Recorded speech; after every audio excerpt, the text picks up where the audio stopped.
जय हिंद। अभ्यास online class की इस नए वीडियो में मैं कृष्णा आप सभी का स्वागत करता हूं। आज की इस नए वीडियो सेक्शन में दोस्तों हम फिर से स्टार्ट कर रहे हैं सीजीटीईटी एग्जाम को लेकर के प्रैक्टिस सेट।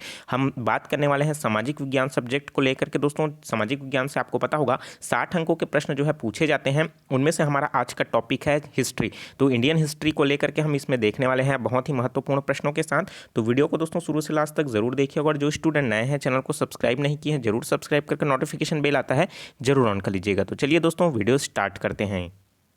तो दोस्तों जो सामान्य हिस्ट्री है उससे रिलेटेड महत्वपूर्ण प्रश्नों को देखते हैं। देखिए चलिए पहला प्रश्न है दोस्तों, अब तक खोजों के आधार पर भारत का इतिहास कितने सालों का पुराना है? मतलब कितना साल हो गया भारत के इतिहास को जानते हुए? तो दोस्तों ये हो चुका है 5000 साल हो चुका है। ठीक है, अगर हम लोग देखें इसके गणना के आधार पर तो ईसा मसीह के आधार पर अगर हम लोग देखें तो उसको 0 वर्ष माना गया है। और अगर हम लोग वर्तमान की स्थिति आज का समय देखें तो 2021 चल रहा है, मतलब लगभग कितना हो गया दोस्तों? ये 2000 साल हो गया। ठीक है, अगर इससे पहले हम लोग जाते हैं तो हमको देखने को मिलेगा दोस्तों सिंधु घाटी सभ्यता, वैदिक सभ्यता, ठीक है, और मौर्य साम्राज्य का काल तो वो लगभग कितना माना जाता है उसको? 3000 साल पहले, ईसा मसीह के दोस्तों जन्म के 3000 साल पहले। अगर हम लोग देखिए नीचे ये वाला क्वेश्चन आपको देखने को मिल रहा होगा, सिंधु घाटी सभ्यता का आरंभ कब हुआ है? तो ये 3300 ईसा पूर्व में हुआ है। मतलब ये जो 0 वर्ष जो ईसा मसीह के जन्म से पहले है उसको ईसा पूर्व माना जाता है, और इधर का जो है दोस्तों इसको ईस्वी माना जाता है। तो अभी कितना चल रहा है? 2021-22 चल रहा है। ठीक है, तो इस अकॉर्डिंग हम लोग देखें तो लगभग जो है ये 5000 वर्ष माना गया है। तो देखिए ये 3000 साल पहले का हो गया, ईसा मसीह के पहले का है ना जन्म का, और ईसा मसीह के जन्म के बाद का ये 2000 साल। इस तरीके से मिला करके कितना साल हो गया दोस्तों? 5000 साल हो चुका है। इससे पहले का और भी हमें कोई साक्ष्य नहीं मिला है कि, इसलिए हम क्या कहते हैं इसको, छत्तीसगढ़ का इतिहास जो है 5000 सालों का है। ठीक है, तो इससे पहले भी और भी हमको, जैसे अगर हम लोग युग के बारे में बात करें तो हम लोग को जुरासिक पार्क वाला जो आपने देखा होगा कोई मूवी है ना, बहुत सारे मूवी हैं, तो उसमें आपने जो जुरासिक इरा बोलते हैं हम लोग, वो भी आपको देखने को मिलेगा क्योंकि वो करोड़ों साल पहले है। ठीक है, थोड़ा सा बहुत उसका साक्ष्य मिला है, लेकिन जो इतिहास है भारत का इतिहास वो होता है 5000 साल पहले। ठीक है, जो सिंधु घाटी सभ्यता है उसका आरंभ कब हुआ दोस्तों? तो ये 3300 ईसा पूर्व हुआ है। और जैसे ही जो सिंधु नदी के तट पर जो है मतलब सिंधु घाटी के सभ्यता वाले लोग निवास करते थे, उसी समय दोस्तों आर्यों का आगमन हुआ, और आर्यों के आगमन की वजह से सिंधु घाटी सभ्यता को जो है इनको युद्ध में हरा दिया गया, ऐसा भी कहा जाता है। ऐसा भी कहा जाता है कि जो वहाँ की सिंधु नदी जो है वहाँ पास बाढ़ आ गया, इस वजह से वहाँ की सभ्यता जो है पूरी तरीके से डूब गई, इसलिए नष्ट हो गया। तो और भी बहुत सारे कारण इसमें बताए जाते हैं। ठीक है, स्पष्ट रूप से कहीं भी जानकारी आपको देखने को नहीं मिला कि सिंधु घाटी सभ्यता जो है इसका अंत किस तरीके से हुआ है। ठीक है, तो इसका जो काल माना जाता है दोस्तों 3300 ईसा पूर्व। उसके बाद दोस्तों जब आर्य भारत में आ चुके थे उस समय है दोस्तों वैदिक युग आया, जिसमें से ऋग्वेद इन्हीं के द्वारा जो है रचना किया गया। उसके बाद दोस्तों जो है यजुर्वेद, सामवेद, अथर्ववेद का जो है रचना हुई, जिसको हम लोग उत्तर वैदिक काल के नाम से जानते हैं। उसके बाद आपको ने देखा होगा मौर्य वंश आपने देखा होगा था ना, तो ये सब धीरे धीरे आते गए। उसके बाद हो गया आपका गुप्त वंश आया, उसके बाद दिल्ली सल्तनत, उसके बाद आधुनिक भारत के इतिहास। जब आप इतिहास पूरा डिटेल में पढ़ेंगे आपको अच्छे से समझ आ जाएगा। ठीक है, चलिए देखते हैं दोस्तों नेक्स्ट जो क्वेश्चन है वो है देवन पिया। ठीक है, पियादासी के नाम से कौन जाना जाता है? तो दोस्तों ये जो है उपनाम, ये किसको जाना जाता है? सम्राट अशोक को जाना जाता है। और सम्राट अशोक कौन है? वो चंद्रगुप्त मौर्य के कौन है? नाती है। अर्थात सम्राट अशोक के जो दादाजी थे कौन थे?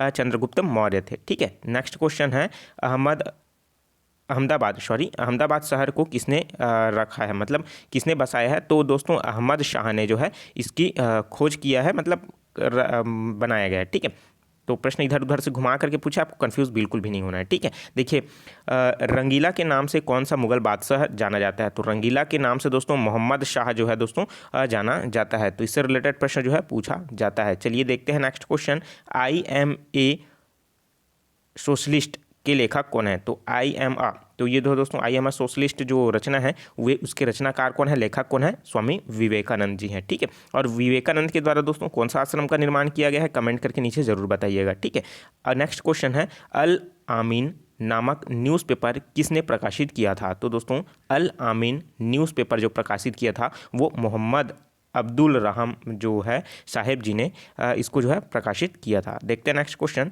भारत के पूर्वोत्तर भाग में सबसे पहली ब्रिटिश फैक्ट्री कहाँ पर लगाई गई थी? तो दोस्तों भारत के जो पूर्वोत्तर हिस्सा है वहाँ पास जो है सबसे पहली जो ब्रिटिश फैक्ट्री, ब्रिटिश अर्थात दोस्तों अंग्रेजों द्वारा, क्योंकि अंग्रेज से पहले भारत में दोस्तों पुर्तगाल लोग पहले आए थे, ठीक है। उन्होंने दोस्तों अपना जो है सूरत और ये अलग अलग जगहों पर जो है उन्होंने अपना फैक्ट्री स्थापित किया था। चूंकि दोस्तों ये जो है भारत का इस वाले हिस्से में था, ठीक है, पश्चिमी वाले हिस्से में था, लेकिन क्या है पूर्वोत्तर मतलब ये पूर्व हिस्सा में जो है दोस्तों उड़ीसा में सबसे पहले ब्रिटिशों का जो है फैक्ट्री बना हुआ था। प्रश्न बहुत बार पूछा जा चुका है, कब बनाया, किसने बनाया, उनकी पहली फैक्ट्री क्या थी, उसमें क्या चीज़ रखा जाता था, ठीक है। तो पहले क्या रखा जाता था, सूती वस्त्र, ठीक है।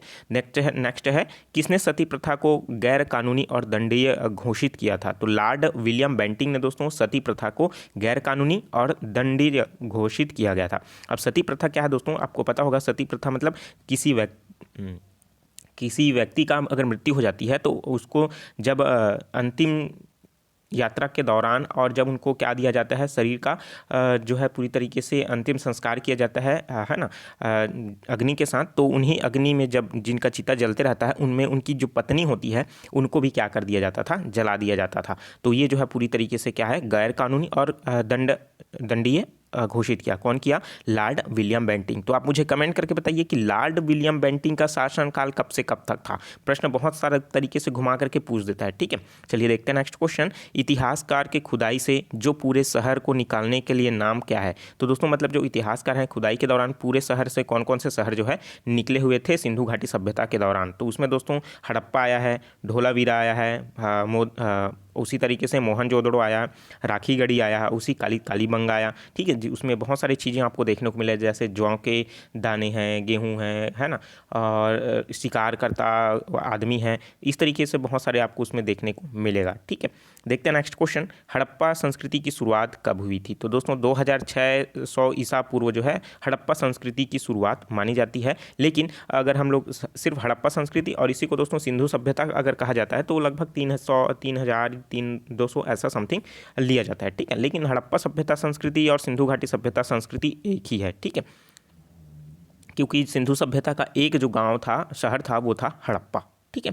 चलिए नेक्स्ट क्वेश्चन देखते हैं, जो है अशोका जो है किस सम्राट का नाम है। तो मतलब दोस्तों मतलब किस वंश से रिलेटेड है, तो किस साम्राज्य का सम्राट अशोक था, तो वह है मौर्य वंश का, ठीक है।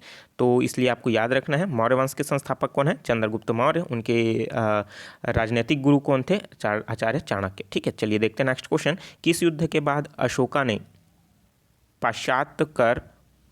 पश्चाताप करके बौद्ध धर्म को अपनाया था। तो मतलब दोस्तों जो आपको पता होगा कि अशोक ने क्या है अपने 100 भाइयों को मार करके अपना राजगद्दी शामिल किया था, इस तरीके के सुनने में आता है, ठीक है। तो उसके पश्चात दोस्तों आपका उनका जो युद्ध हुआ था कलिंग का, उसके पश्चात जो है दोस्तों उन्होंने पश्चाताप किया और बौद्ध धर्म को अपनाया। तो इसमें कौन सा युद्ध आएगा, कलिंग युद्ध आएगा। दोस्तों अगर आप प्रैक्टिस करना चाहते हैं इसके लिए तो अभ्यास ऑनलाइन क्लास आपके लिए लेकर के आया है CGTET के लिए टेस्ट सीरीज़। तो अभी भी दोस्तों इसके लिए रजिस्ट्रेशन ओपन हुआ है, अभी भी आप इसमें रजिस्ट्रेशन करा सकते हैं और इस टेस्ट सीरीज़ का लाभ उठा सकते हैं। इसमें दोस्तों पेपर 1 के लिए कक्षा 1 से कक्षा 5वीं तक के लिए, पेपर 2 में कक्षा 6वीं से कक्षा 8वीं तक के लिए, अगर आप साइंस और मैथ्स वाले हैं तो उनके लिए, अगर आप दोस्तों सोशल साइंस वाले हैं तो कक्षा 6वीं से कक्षा 8वीं तक के लिए इसमें टेस्ट सीरीज़ प्रोवाइड हो रहा है। अगर आप सोशल साइंस के हैं तो आपको बाल विकास, हिंदी, अंग्रेजी, सामान्य ज्ञान 1, सामान्य ज्ञान 2 से रिलेटेड दोस्तों प्रत्येक में 4-4 सेट मिलेगा। इस तरीके से दोस्तों आपको 20 प्रैक्टिस सेट मिलने वाला है और प्रत्येक सेट में दोस्तों आपको 30-30 प्रश्न जो है पूछा जाने वाला है। उसी तरीके से अगर आप विज्ञान और गणित वाले हैं तो इसमें भी आपको बाल विकास, हिंदी, अंग्रेजी, विज्ञान और गणित से रिलेटेड 4-4 सेट मिलेगा। प्रत्येक सेट में दोस्तों आपको 30-30 प्रश्न पूछा जाएगा। इसमें दोस्तों कुल टेस्ट जो होगा 20 टेस्ट इसमें भी मिलेगा। और अगर आप पेपर 1 से 5 तक की तैयारी कर रहे हैं तो उसमें भी आपको बाल विकास, हिंदी, अंग्रेजी, गणित और पर्यावरण जो है देखने को मिलेगा। प्रत्येक का 4-4 सेट रहेगा। इस तरीके से इसमें भी आपको 20 सेट मिलेंगे। प्रत्येक सेट में जो है दोस्तों आपको 30-30 प्रश्न जो है पूछा जाएगा। इसके लिए रजिस्ट्रेशन ओपन हो चुका है दोस्तों। रजिस्ट्रेशन करने के लिए सिंपल सा आपको जो है UPI पेमेंट करना होगा 99 रुपये का, जिसमें 20 जो है प्रैक्टिस सेट आपको टेस्ट सीरीज के साथ मिलेगा।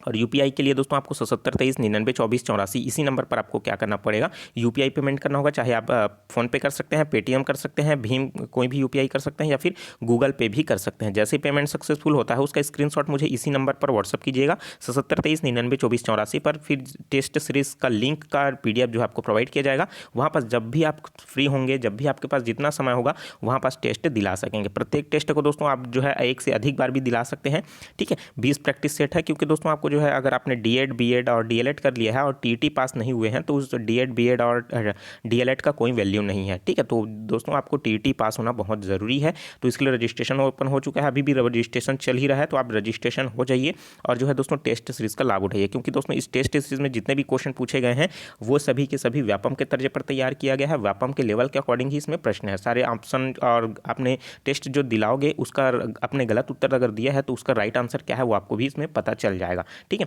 तो एक बार टेस्ट जरूर दिलाइए, क्योंकि दोस्तों 99 रुपये कोई बड़ी बात राशि नहीं है, क्योंकि इससे ज़्यादा जो है आप डोसा या फिर चाउमीन खा करके ख़त्म कर देते हैं, तो थोड़ा सा पैसा इसमें इंक्लूड कर दीजिए ताकि जो है आपका प्रिपरेशन अच्छे से हो सके, अपना लेवल भी जान सकेंगे। ठीक है, तो तीनों पेपर जो है आपके लिए अवेलेबल है, जो आपको लिए सब्जेक्ट है वो आप उसको ज़रूर परचेस कर लीजिए। ठीक है, तो स्क्रीनशॉट पेमेंट करने के बाद जरूर भेजिएगा, अपना साथ ही साथ अपना नाम और एड्रेस और कौन सा पेपर आपको चाहिए कमेंट करके ज़रूर बताइएगा। तो चलिए देखते हैं जो हम लोग पढ़ रहे थे हिस्ट्री का बहुत ही महत्वपूर्ण टॉपिक पेपर 2 सामाजिक विज्ञान का। तो दोस्तों हमारा जो है ये 13वां नंबर तक का प्रश्न हो चुका था। देखते हैं नेक्स्ट क्वेश्चन। नेक्स्ट क्वेश्चन है दोस्तों, इंडक्ट्स ऑफ अशोक किस लिपि में लिखी गई है? तो दोस्तों जो लिपि लिखी गई है उसका नाम है ब्राह्मी लिपि है। नेक्स्ट क्वेश्चन है, किस सम्राट ने की हत्या के बाद मौर्य वंश जो है समाप्त हो जाता है? तो इस तरीके से प्रश्न ये पूछा जा रहा है कि मौर्य वंश के अंतिम शासक कौन था? ठीक है, तो दोस्तों ब्रह्मदत्ता जो थे उन्हीं वे ही क्या थे इसके अंतिम राजा थे। देखते हैं नेक्स्ट क्वेश्चन, गुप्त वंश की राजधानी कौन सी थी? तो गुप्त वंश की जो राजधानी थी वो क्या थी दोस्तों? पाटलिपुत्र थी। ठीक है, पाटलिपुत्र वर्तमान में पटना के नाम से जाना जाता है। किस राजा की मृत्यु के बाद गुप्त वंश नष्ट हो गया? इसमें भी प्रश्न ये पूछा जा रहा है कि गुप्त वंश के अंतिम शासक कौन है? तो शशांक गुप्त जो थे इनके अंतिम शासक थे। नेक्स्ट क्वेश्चन है, किसने दिल्ली को दोबारा स्थापित किया था? तो दिल्ली को दोबारा स्थापित करने वाले जो राजा थे वो कौन थे दोस्तों? अनंगपाल तोमर थे। ठीक है, तो इसको याद रखिए, इंपॉर्टेंट क्वेश्चन है कि दिल्ली को दोबारा स्थापित करने वाला पहला जो दिल्ली दरबार था, दिल्ली दरबार जो आप आधुनिक इतिहास में पढ़ेंगे। ठीक है, तो उसमें उसके बाद जो है इसमें जो हुआ था वो अनंगपाल तोमर थे। ठीक है, चलिए देखते हैं नेक्स्ट क्वेश्चन, सोमनाथ के मंदिर को किसने तबाह किया था? तो दोस्तों आपको ये प्रश्न बहुत तरीके से घुमा के पूछने वाला है कि सोमनाथ का मंदिर किसने लूटा, सोमनाथ का मंदिर किसने तबाह किया? तो मोहम्मद गजनी। ठीक है, तो आप इसको याद रखिए। तेरेन की लड़ाई किस किस के बीच हुई थी? तो दोस्तों जो तेरेन की जो लड़ाई हुई थी पहला था वो था मोहम्मद गौरी और दूसरा कौन था दोस्तों? पृथ्वीराज चौहान। ठीक है, तो तेरेन मतलब नहीं है, ये है तराइन। ठीक है, तो ये क्या है, इसको सुधार लीजिएगा, तराइन। तो तराइन का 2 युद्ध हुआ था दोस्तों, 1991 1993। ठीक है, तो इसमें क्या हो जाएगा? ठीक है 11। ठीक है, तो इसमें थोड़ा सा कन्फ्यूज हो सकता है, लेकिन आप इसको ध्यान रखिए।